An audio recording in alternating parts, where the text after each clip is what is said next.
important thing is that you can ask questions. But first, before you ask questions, 1 minute. I want first to ask one major question. And I think what's very inspiring in this conference is the vision. And I think we all have to have vision, what we would like to see. And as the general manager of the health ministry spoke earlier about our challenges in the health behavior of the people about nutrition, I would like to ask each one of you, if you were now the Ministry of Health, and you have like carte blanche, yeah, you can decide whatever is important within nutrition education in schools, what will be your recommendations without any limit. Now, vision, not reality. No, Irit. I'm so realistic, so I can't dream. I dream, but I know what the situation is.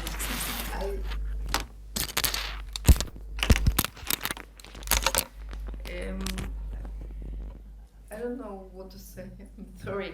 I think that we know that what is working in Israel is not a lesson. I'm sorry to say it, but not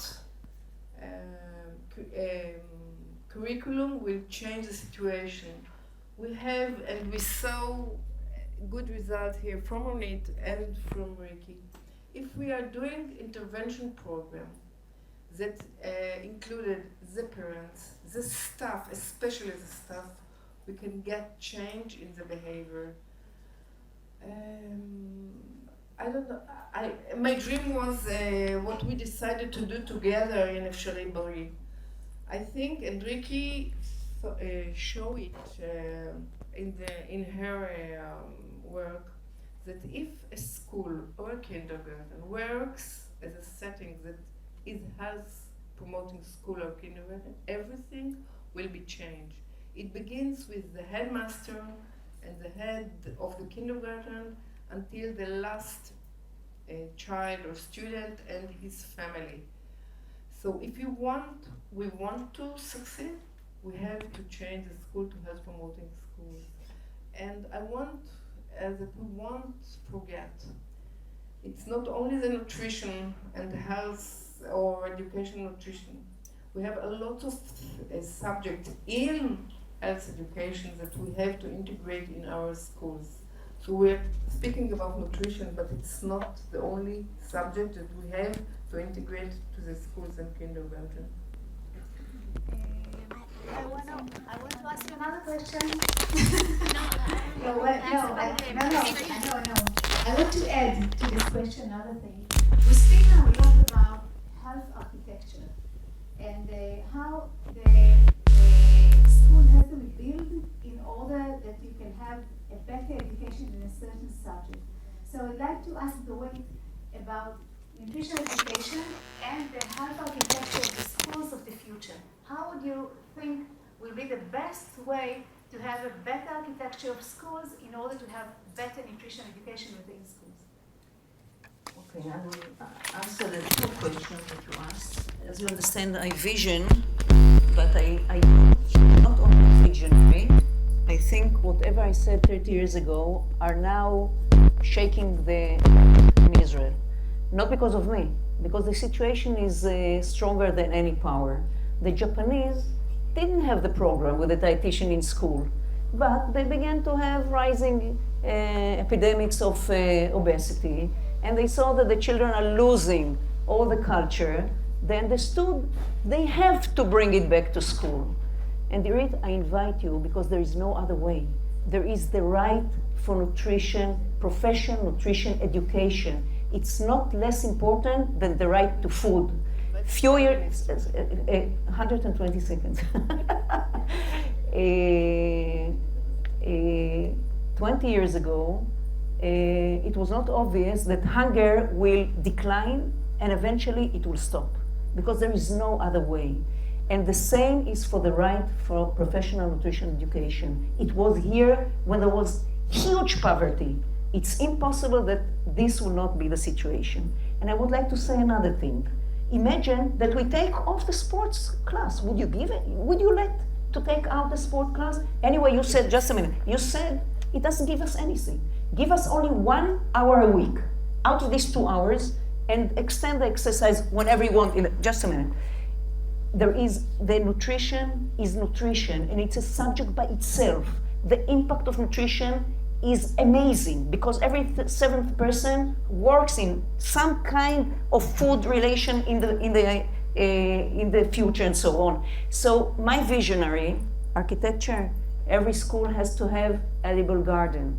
Every school has to have a kitchen, and the children should know to cook, and they should know to serve others, and they should sit with the teachers to eat together, which today is not always allowed. And the architecture itself, there is an example, I don't remember which architecture, that he planned a building for kindergarten, that the roof is something like in angle, that the children can run all the time and they never go lost, yes? And it makes them make a lot of exercise without any sport exercise. So I hope it will take very short time now because we don't have time to waste. Thank you.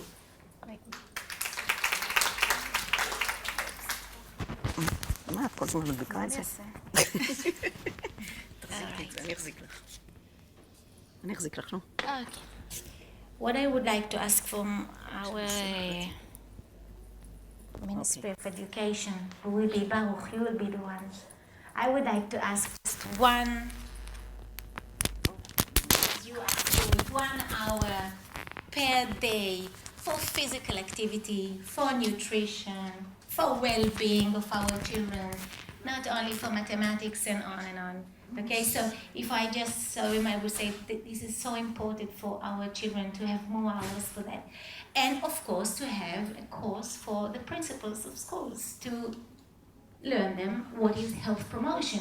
You know, when I asked principals, that was the quantitative, but I had a qualitative study, and I asked them, what is health for you? Or what is the most important thing in your life? What is the most important thing in your life?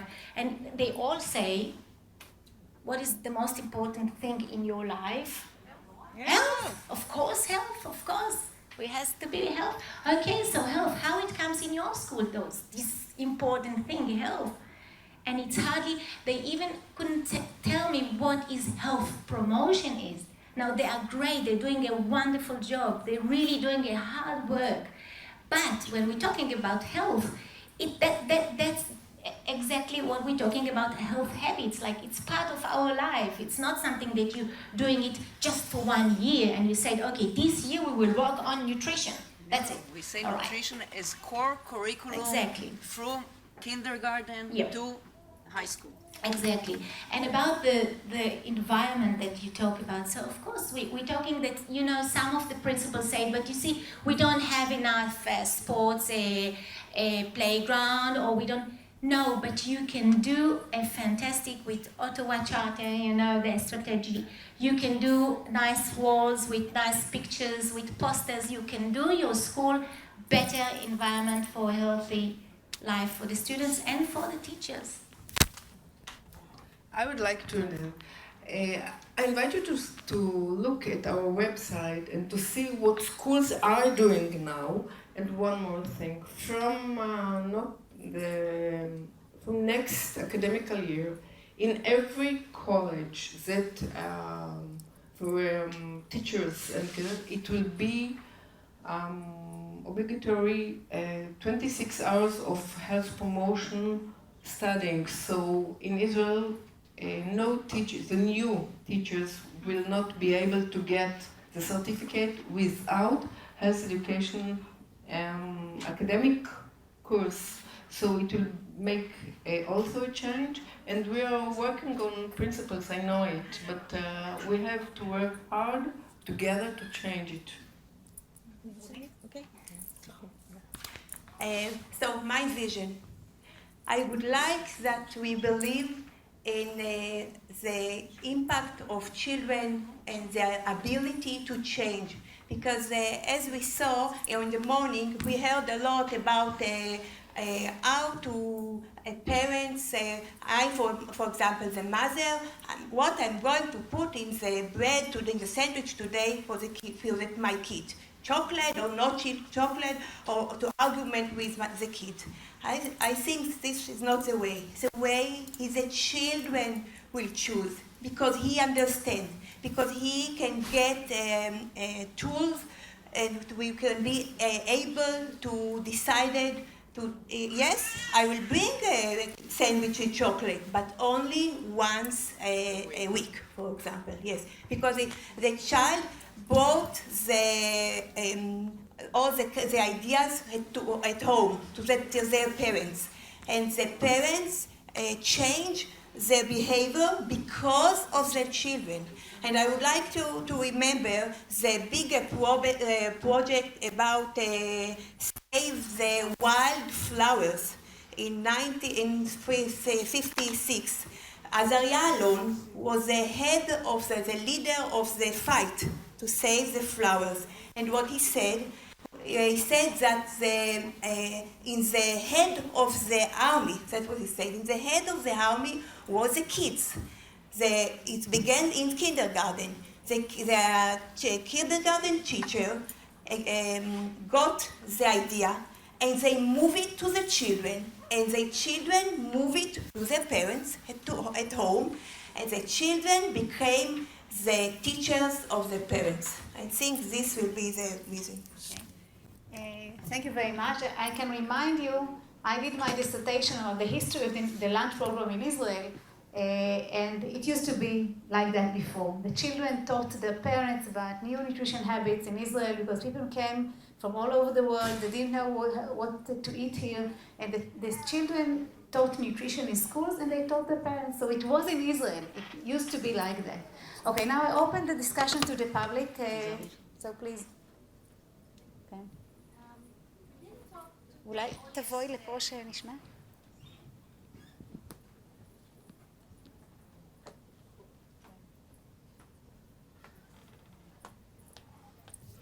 Shalom.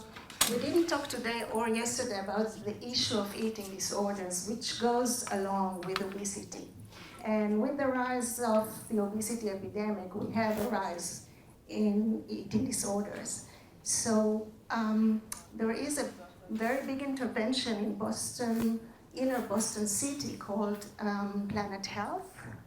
And what they did in the schools is just educating for better eating habits and lesser sedentary activity and more physical activity. And what happened is that in the research, they found out that it decreased eating disorders among girls. So I don't know what happened among boys, but at least among girls, it succeeded to decrease eating disorders. So I'm really encouraging, I think it's an encouraging data that a program that was not tailored to decrease eating disorders actually did that. So thank you very much for the remark. It's very important. Tova?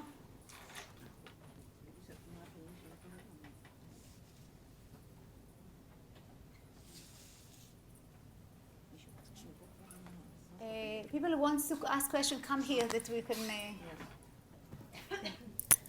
First, I'd like to thank you all for your inspiring lectures. I have two questions for Irit. The first one, the initiative to ban the sugar-sweetened beverages and all the junk food from school cafeterias is wonderful. It's greatly appreciated. But what do you do in a practical manner in order to enforce it? Because you know that if you don't do any enforcement, it won't work. And I see it as a mother of kids in the system. This is the first one. And the second, also as a mother of children in the system, there is a great disregard and disrespect to physical education classes. And every time they need more time for preparing for the exams, for the bagrut, they take hours from the phys ed time. And this is so, every time, even also in middle school, not even in high school. I was asking my boys, and they told me no, we didn't have physical education, and also sometimes the teacher comes and give them a ball and says go and play, and they do nothing. They prepare. They'd rather go elsewhere and be with their cell phones. So what can we do in order to do practical work in the field?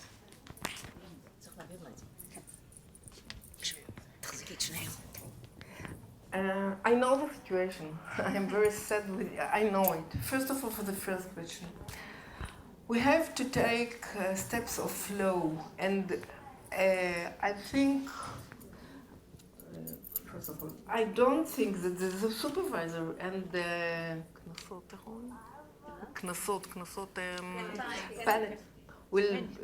punishment and the law mentions that every canteen or person that will sell, for instance,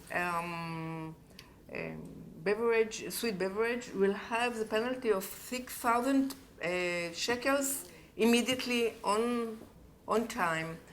But he will take the penalty and will go on, and the children will have to decide if they are still going on with this, or they will change their manners. Not the supervision will solve the problem. We have to work with the headmasters, and I'm going to speak with in the Ministry of Education with some of the grades of supervision that will take care of how to implement these rules, the regulations.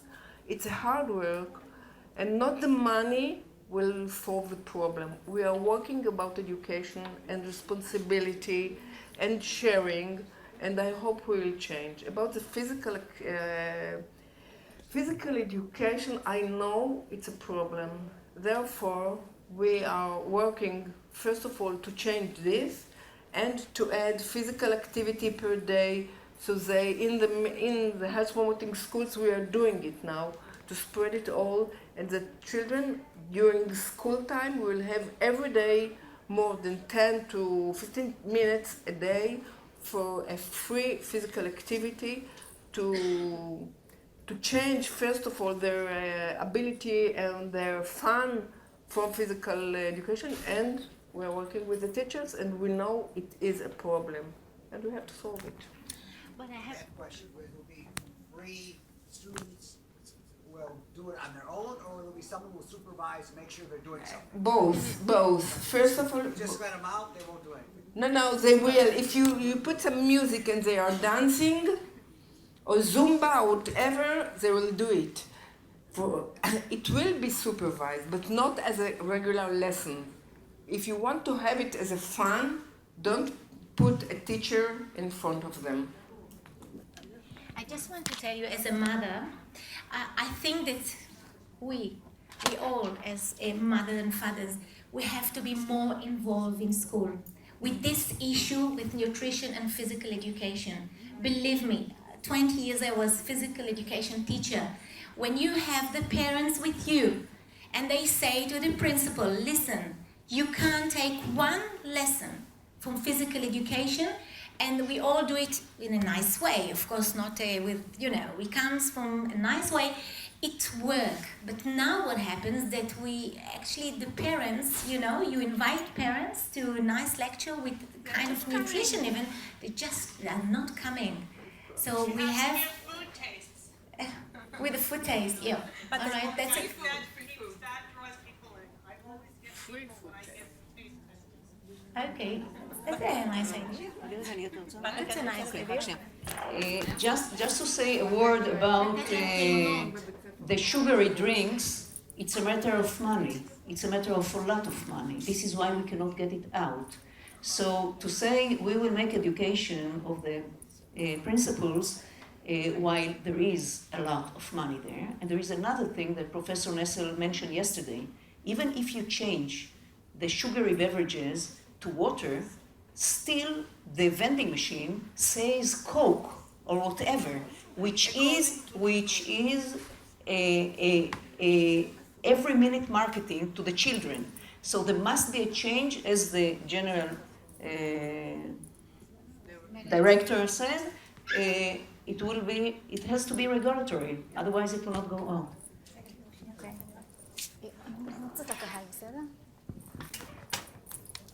Hi, thank you for all the presentations, Aaron Pro and Hebrew University.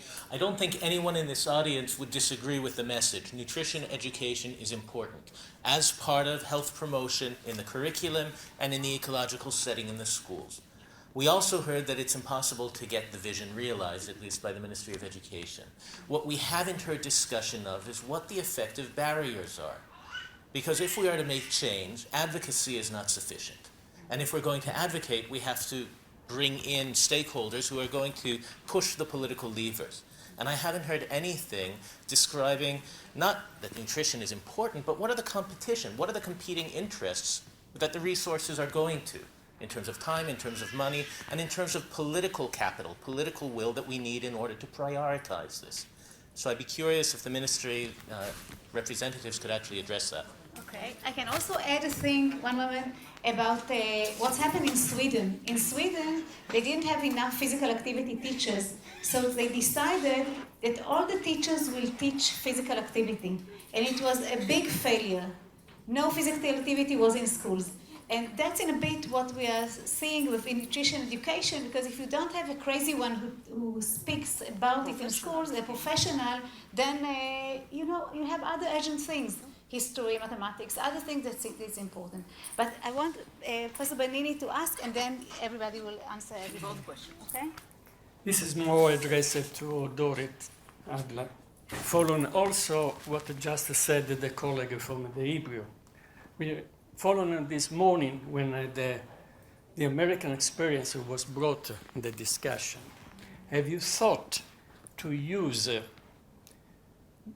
30 years ago, in the Journal of Nutrition Education was raised by the famous paper of Kusser Glaser, the issue of to the nutritionist and the dietitian to bring nutrition outside of the domain of just health and to bring the well-being of the individual and the ecosystem, that raised the debate 12 years after.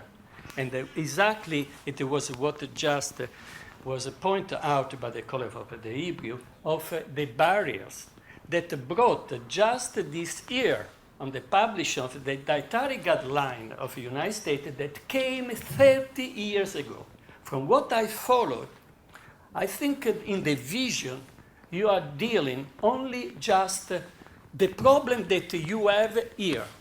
Instead to place in the historical context in which all of you are dealing, that is just came out for the new Minister of Health, for the problem that you have. But this is a challenge that has to be overcome in the broader picture that was raised, which is the ethical responsibility of the dietitian and the nutritionist. It's just to teach sport, to teach health, or it is something that is needed to change. But you cannot face the problem just by yourself. You have in the vision to bring in the historical context, not 20 years ago, but it started 30 years ago, and it was not resolved.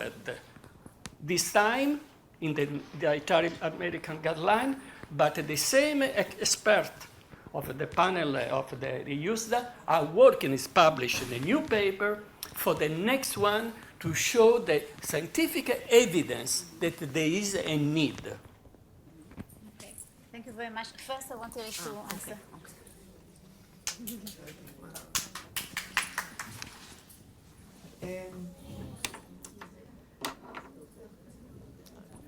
I don't know what to do. I have...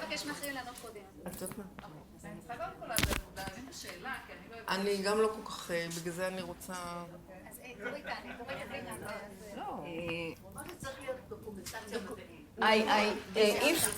If I understood well the question, first of all, I think we are in a very moving days, these 2 days, which really combines the whole aspect of the whole food chain.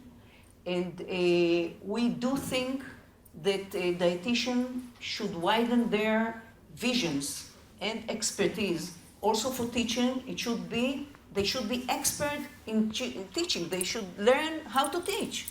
They don't know how to teach today. They also know not enough in sustainability, in culture, and in other things. But still, from research that has been done in the United States, most of the people, between 70 to 80% of the population, want to get the nutrition information from nutritionists because they are professionals. They are not a part of the, let's say, powers which are powers of money and interest. Money is not a bad thing, but those who should educate and those who should lead the change should be devoted to the public health and to sustainability and to culture. And bringing back this subject into school will not only inspire, they will change the health of the society, not only the health of the individual, yes? And I do take the glove that you throw. In Hebrew you say, we throw a glove.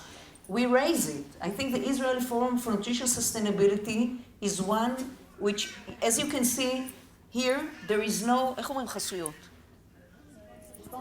there are no sponsors here, and it's free for everyone, because we want everyone to have the evidence-based knowledge for the whole food system. We do not think that, we think that if, for example, as was mentioned yesterday, the nutritional recommendation are to eat fish twice as it is today, it's not sustainable. So we should gather together, and this is what we're doing here.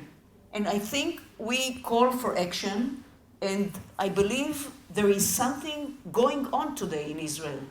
The earth is shaking. And I believe, I'm very optimistic. I believe with your help and others, and Irit, of course, she is very, I must tell you, I highly appreciate Irit. She's doing an amazing job. But the solution is different. And the solution will come because there is no other way. Everyone should learn nutrition. Otherwise, next 5 years, there will be new foods. Who will know about it? The teacher for history? No. So, thank you. Okay. About the obstacles, maybe Irit, you can answer about the obstacles? Part of it. I have to fight every day against math, history, and other what stakeholders in Israel will take, and security and on and on and on. And my minister now wants 5 degrees of math that will solve the country. So it's sad, but it is the reality. And I started the first words that I said, that the reality nowadays are very hard for me and for us to change it. But we will.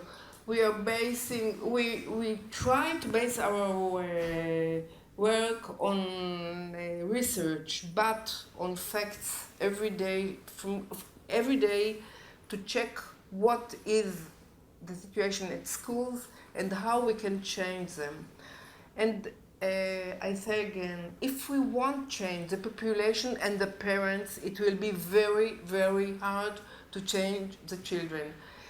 Because if a child comes from kindergarten or school and says, the teacher said, and at home it won't be done anything, none will be changed. We have to work on population and the parents and the staff, and the last will be the children.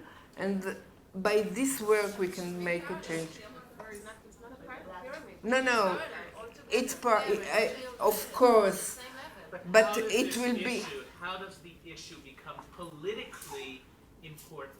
Because if there's no political importance attached to nutrition and health, and if health and the health ministry is not the priority ministry, it's not the one that all the ministers compete to take leadership of, then the resources won't be there. So grassroots is important, education and advocacy are important, but the political barriers, turning this into a political issue, is a real question.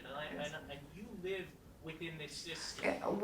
There was an appointment. What we decided to do with the Ministry of Health, the both general managers stood and said, until 2020, all schools and kindergarten will have to make a change. And I think this is a political issue. And we are now working on budgeting it. And it doesn't have to be a very big budget. You know, if you step and go that this is the change you have to do, both ministries will have to go with us and to budget it, but it's part of all the steps that we are going together. But we are fighting for it. Thank you. And I must say that the Ministry of Health now and the Ministry of Education now are much more devoted to health than the previous ones. So I think it's a good moment now to make a change. I'll make it very quickly because the time is running up or something. So I think food is nothing. I mean, you don't really have to study about it as a child to study and study. You have to touch it, and it's experience, because we meet food 5 or 6 times a day, and people say that there is kind of gathering around food, around making food, around speaking to one another, etc. What about kitchens in school? Where is it standing? What's the future of it? How can it be done? Did you ever think about it, etc.? I would like to focus on you. I'm sorry, it's always on you. You're great, so I'll get it. It's okay. You're great, Irit. אנחנו מאחורייך. האמת היא שמגיע לאירית מחיאות כפיים, באמת. I'm not sure. It's not on the front now agenda. Although there was some meetings with those who are planning the new schools from now on, and we talked about kitchens. But it's very on the beginning of, and now I don't know how many years it will take that we will bring them back. I was a child here in Tel Aviv, and we have kitchen. יפה. So, but I don't know what to say, but we put it on the table with the Ministry of Health, and we're trying to push it. I want to thank everybody. I'm sorry, but we have to eat something, not only to speak about nutrition. And I want to thank everybody, and especially all the people who gave lecture, and Irit in special, and Dorit, and Riki, and Ronit, that are doing very good work. And for Irit, I must say, we speak every day. She's doing very hard work in order to implement better nutrition in schools. And it's a huge challenge, because nutrition is not the main issue in schools. And if we want it to be important, then we have to stress on it and not stop speaking about it. And also what's very important, I must tell you that everybody in the audience has a job here. Because what made the lunch program change was the pressure of the parents. And if everybody will have the pressure on changing the nutrition education within schools, it will influence. It will help Irit to make the change. And we all have to have this duty to take it on ourselves and to promote it and to help Irit to make the change. So thank you very much, and bon appetit.